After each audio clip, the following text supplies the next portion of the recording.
Heto na nga pala ay yung ginagawa kong parol at ipapasilip ko na nga ho sa inyo at para naman maramdaman ang papalapit nga po na Kapaskuhan. Kaya naman naisipan ko nga pala ang gumawa nitong parol para naman meron dekorasyon dito nga po sa amin, o di ba? Kaya naman nagpagawa nga po ako nitong star kay Ninong Bobe. Shoutout muna sa aking mabait na Ninong Bobe Pavilla, o di ba? Tapos kinuhanan na nga rin niya ako nitong yantok na ipapabilog ko nga dito sa ating parol. Tapos ako na nga lang ang nag-assemble nitong yantok para naman merong pabilog dito sa ating star, o di ba? Yan na nga po yung yari. Tapos gani ay kumuha ko ng ilang piraso ng kawayan at maglalagay nga po tayo ng bilen dito sa gitna ng parol. Langhingi nga lang ako ng tirang kawayan kay Papa sa paggawa nga po niya ng kulungan ng manok. Tapos gani ho itong mga sako ay naipon na nga po dito sa bahay, kaya ito ang naisipan ko na i-cover nga po dito sa ating gagawing parol. Pasensya na nga pala at hindi ko na naipakita yung pinaka-output netong ginawa kong bilen dito sa gitna ng parol. At sa dami nga po ng sako ng bigas na naipon na nga po dito sa bahay, nako, isa yang patunay na kami nga po maraming pagkakainin bigas kanin ni pambansa. Charot. At marami pa nga tayong maiipong sako ng bigas dito sa bahay na pwede nating magamit o pwede nating ma-recycle. Gaya na nga lang sa paggawa natin itong parol at nung matapos ko nga yan pagtagpi-tagpiin itong mga sako, eto na yung resulta sa pag-cover natin itong parol. Gamit nga po itong mga sako pero hindi pa nga tapos yan at meron pa nga po tayong ilalagay dyan. At naisipan ko nga palang kuhanin sa taguan itong mga patpat ng kawayan. Ito nga po ay may kulay na. Bali ito nga pala tinago ko since 2017 pa dahil ito nga pala ginagamit ko noon nung gumagawa pa nga po ako ng parol. At nung nakita nga ako ng ilan na gumagawa nga po ng parol ay nagapagawa na nga po sila sa akin. Gawa nga lang syempre yung kanilang mga estudyante ay nagapasa nga po ng parol sa school. Gaya na nga lang nitong aking parol na nakasabit nga dito sa labas ng aking bahay. Nako, year 2017 ko pa nga yan ginawa. O diba? Tapos, tinatago ko lang sa mahiwaga kong baol at nilalabas ko nga lang kapag Christmas season, no? Diba? At nung matapos ko nga palang idikit dito sa may ating parol, kinat ko naman ito mga patpat na lumalabis. Medyo nahirapan nga po ako sa pagkat. Gawa nga lang, syempre, nag-iingat nga ako, baka matanggal siya. Stick glue nga pala ang aking gamit sa pandikit at yung mga kinat ko ay yun din ang aking idinidikit dito sa ating parol para naman syempre tipid sa ating mga kawayan, ito mga dikulay, o diba? Bali ilang araw ko nga rin ito ginagawa tuwing gabi. Dito na ako nagpapalipas ng oras bago ako matulog. Tapos kapag wala na akong ginagawa sa bahay, ay nako, dito na nga po ako humaharap. Kapag meron nga talaga akong nasisimulan na trabaho, nako, gustong gusto ko nga matapos kung ano nga po yung aking nasimulan na trabaho. And finally, natapos ko din idikit isa-isa yung mga patpat dito sa ating parol. At syempre, meron pa yung espasyo dito sa gitna ng ating parol para naman doon sa ating gagawing bilhin. Nako, inikot-ikot ko na nga yan dyan. Mukhang napakatibay nga talaga nitong ating ginawang parol, o diba? Matapos niya ay kinuha ko naman itong mga colored plastic na binili ko doon sa bayan. Kaya shoutout na muna sa Patalios Store kay Auntie Maring. Ito sana yung aking i-cover sa ating parol. Kaso parang naisip ko na gumawa naman ng kakaiba kasi pangkaraniwan ko na itong nakikita yung mga ganitong may cover. Naku, dumating nga pala yung aking pambansa at binigyan ako ng pangmerienda. Sana all may pangmerienda ang pambansa. Kabait naman.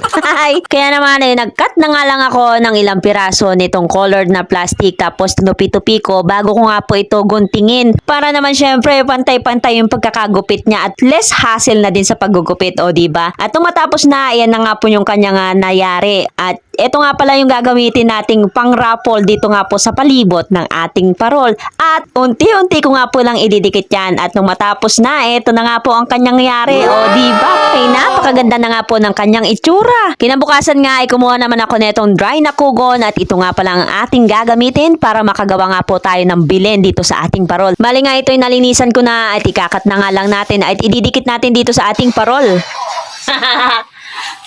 Abangan mo mamaya. Kaya naman na inumpisahan ko na nga ang paggawa na itong ating bilhin. Bali, ito'y kinatkat ko na nga pati yung sa kanyang partisyon at isa-isa ko nga palang pinagdidikit yan dyan. Gamit nga po itong stick glue. Nagtatanong na nga si Auntie Jody sa akin, bakit napakarami ko daw binili na stick glue sa kanyang tindahan? Bali, nakatatlong balik lang naman ako sa pagbili nga po ng stick glue. Naku, ito nga po yung resulta ng pagbili ko ng stick glue. At matapos ko nga palang dikitan yung loob ng ating bilhin, ay ito naman sa labas ang aking aasikasuhin. Bali, dinikit ko nga lang ito sa isang dahon pa ng isang malapad na kugon at ito nga palang dinikit ko para naman syempre hindi siya maghiwa-hiwalay. At nung matapos na, ito na nga pala ang kanyang resulta. At ito naman ididikit natin dito sa ating harap ng ating bilin. O diba para magmisto na nga siyang parang kubo. At isa-isa ko na nga yan pinagdidikit yan dyan. Syempre dinamihan ko na nga yung stick glue para make sure na hindi nga siya matanggal. O at syempre doon din sa kabila, ganun din ang aking ginawa. Kumuha nga lang ako ng piraso nitong dahon ng kugon at ito naman ang ilalagay natin dito sa may ibabaw niya. O diba parang bubong na style. At syempre dahil mahaba nga itong kugon na para bang balbas ni Saddam Hussein, ay nako, ay barbers na muna natin siya para naman magmistulang maganda itong ating pong kugon na itong ating bilin. O diba at finally ito na nga po ang ating natapos. Ay sa wakas, konting-konting kembot na lang yan. At pinaikot-ikot ko na nga dyan at mukhang napakatibay nga talaga netong ating parol. O diba, ayos na ayos. At syempre, nagpa-print na nga rin ako netong photo na bilin sa pub and shop. Kaya naman, shoutout na muna dito kay Kuya Sherwin.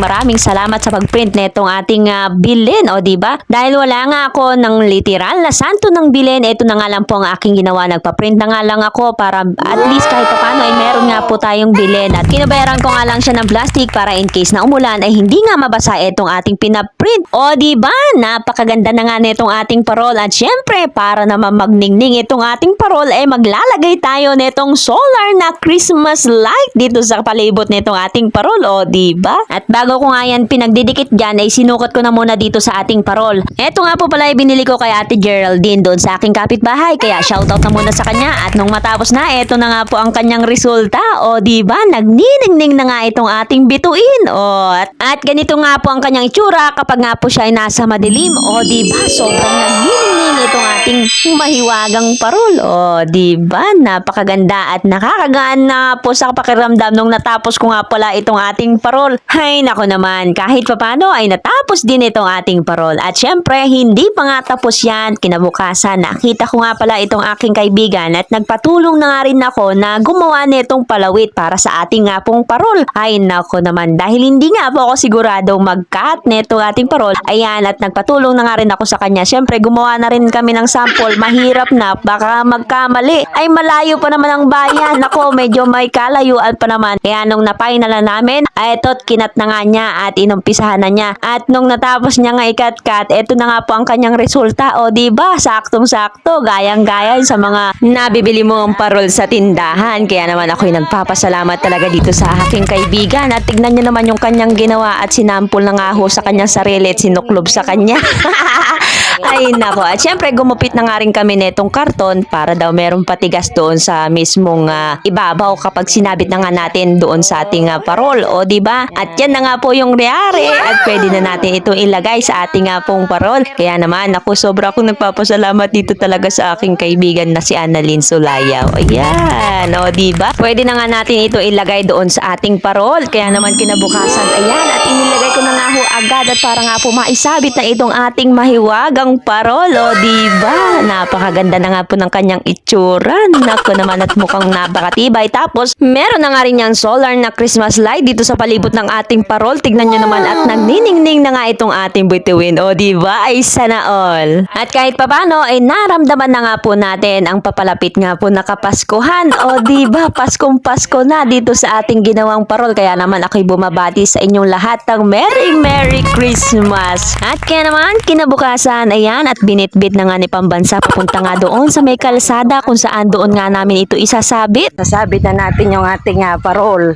doon sa kalsada. At dahil wala naman ngang ginagawa itong aking Pambansa, kaya naman ay naisipan na nga niyang isabit itong aking ginawang parol. Tapos ay nagpatulong na nga lang kay Toto Remar sa pagsabit nga nitong aming parol. Medyo nahirapan nga po sila sa pagsabit gawa ng medyo may kabigatan nga talaga itong aking ginawang parol. Tapos ay hindi nga po namin maisabit ng maayos gawa nga po ng maraming nadaang motor. Bali pangatlong attempt na nga namin yan para isabit nga itong aming parol at buti na nga lang dumating itong si Rigor at tumulong na nga sa atin para umakyat nga doon sa puno ng nyog at nang maisabit na nga itong ating parol. Merry Christmas sa lahat. Salamat dito kay Rigor sa pagtulong. Si Rigor ay. Kumita rin si Rigor. At sa wakas, maisasabit na nga natin ng maayos itong ating parol. Kaso nga lang ay may konting komento itong mga audience. Medyo mababa nga raw itong ating parol. Mababa naman talaga. Kaya umakyat na naman itong si Rigor doon sa puno ng nyog para itas nga itong ating parol. At makalipas nga ang ilang sandali sa wakas. Ayan na, yung parol natin. Oh. At sana'y nag-enjoy ka muli sa iyong panonood. Huwag mo sanang kakalimutan mag-like and share na itong ating video. Hanggang dito na muna. Maraming salamat. Bye-bye!